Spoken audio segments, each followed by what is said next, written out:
regret that I neglected to take this unique chance, if in truth there was one, of prolonging an existence which after all has its consolation, especially when one has made one's pile. Certainly it is a case, a flagrant case, of neglected opportunities, and my only consolation for having lost them is that this was due to the uprightness of my nature, which made it so hard for me to acquiesce in alternative statements that I had every cause to disbelieve and thus to give offence to a very powerful and petulant if attractive lady.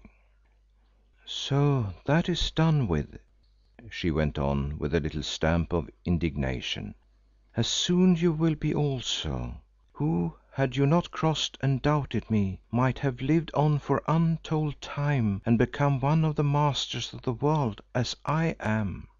Here she paused, choked, I think, with her almost childish anger, and because I could not help it, I said, "Such place and power, if they be yours, Ayesha, do not seem to bring you much reward. If I were a master of the world, I do not think that I should choose to dwell unchangingly among the savages who eat men and in a pile of ruins.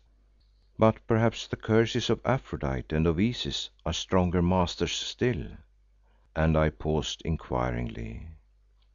This bold argument, for now I see that it was bold, seemed to astonish and even bewilder my wonderful companion.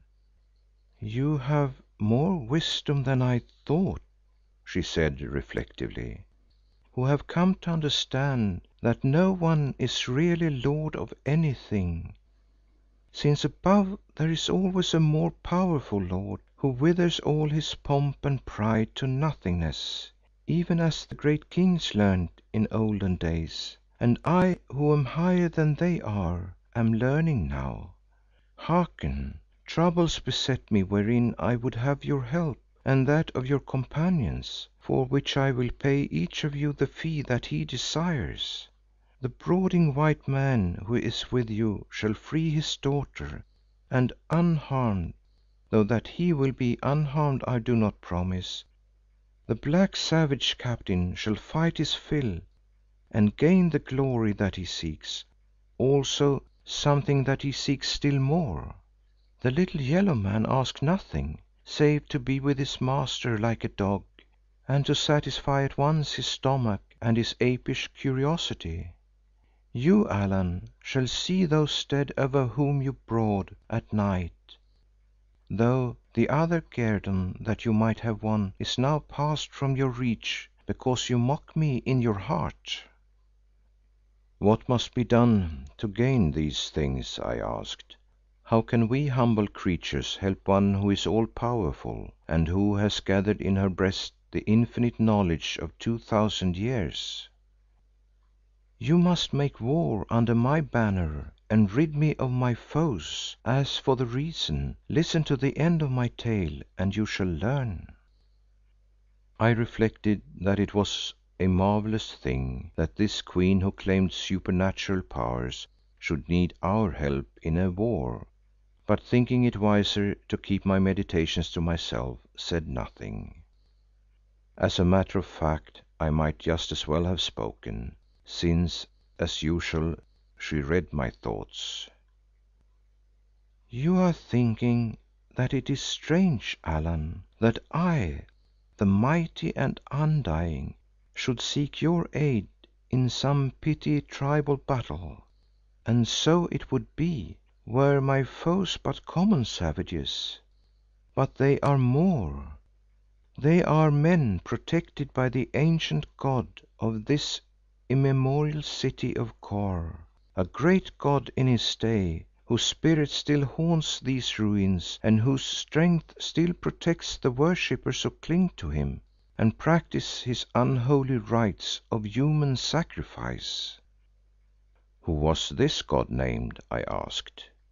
"Rezu was his name, and from him came the Egyptian Re or Ra, since in the beginning Kôr was the mother of Egypt and the conquering people of Kôr took their god with them when they burst into the valley of the Nile and subdued its people.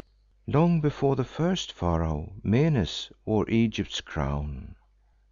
"Ra was the sun, was he not?" I asked. "Aye, and Rezu also was a sun god, whom from his throne in the fires of the Lord of Day gave life to men, or slew them if he willed, with his thunderbolts of drought and pestilence and storm.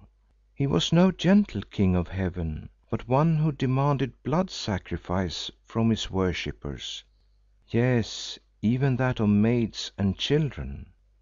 So it came about that the people of Kôr, who saw their virgins slain and eaten by the priests of Rezu, and their infants burned to ashes in the fires that his rays lit, turned themselves to the worship of the gentle Moon, the goddess whom they named Lulala, while some of them chose Truth for their queen, since Truth, they said, was greater and more to be desired than the fierce Sun King or even the sweet Moon Lady, Truth who sat above them both throned in the fairest stars of heaven.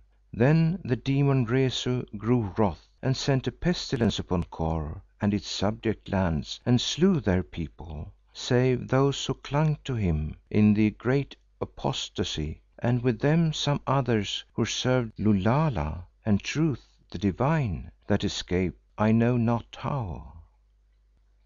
"Did you see this great pestilence?" I asked, much interested. "Nay, it befell generations before I came to Kôr. One Junis, a priest, wrote a record of it in the caves yonder where I have my home and where is the burying place of the countless thousands that it slew. In my day, Kôr, of which, should you desire to hear it, I will tell you the history, was a ruin as it is now, though scattered in the lands amidst the tumbled stones which once built up her subject cities, a people named the Amahagger dwelt in households or tribes and there sacrificed men by fire and devoured them, following the rites of the demon Rezu, for these were the descendants of those who escaped the pestilence. Also there were certain others, children of the worshippers of Lulala, whose kingdom is the Moon, and of Truth the Queen, who clung to the gentle worship of their forefathers and were ever at war with the followers of Rezu." "What brought you to Kôr, Ayesha?" I asked irrelevantly. "Have I not said that I was led hither by the command and by the symbol of great Isis whom I serve? Also," she added after a pause, "that I might find a certain pair, one of whom had broken his oath to her, tempted thereto by the other." "And did you find them, Ayesha?" I asked. "Aye, I found them, or rather they found me, and in my presence the goddess executed her decree upon her false priest and drove his temptress back to the world." "That must have been dreadful for you, Ayesha, since I understood that you also liked this priest." She sprang from her couch and in a low, hissing voice which resembled the sound made by an angry snake and turned my blood cold to hear, exclaimed, "Man, do you dare to mock me? Nay, you are but a blundering, curious fool, and it is well for you that this is so, since otherwise, like Kallikrates, never should you leave Kôr living. Cease from seeking that which you may not learn.